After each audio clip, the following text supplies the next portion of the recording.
We all know an adult who often says the wrong thing at the wrong time, making everyone uncomfortable. They are often completely oblivious to how their actions affect others. Well, young children can also lack apparent empathy or tact at times. Maybe they tell you how much hair you were losing or how old you were looking. But we're always, well, maybe sometimes forgiving of this, as we know they still need to learn social skills. So how do we learn social skills? Let's talk about how children go from thinking about just their own world to being able to take into consideration other people's views, to understanding our world, living together harmoniously with everyone else.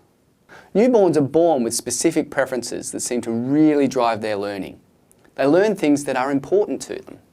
In terms of their social learning, it's really important that they pay more attention to things like faces.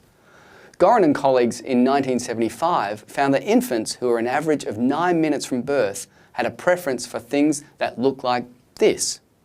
This is a face-like stimuli on a paddle. Gorin and colleagues showed that infants preferred to look at the two-dimensional schematic face-like stimulus as opposed to the scrambled face, and that they preferred to look at the scrambled face than the blank face.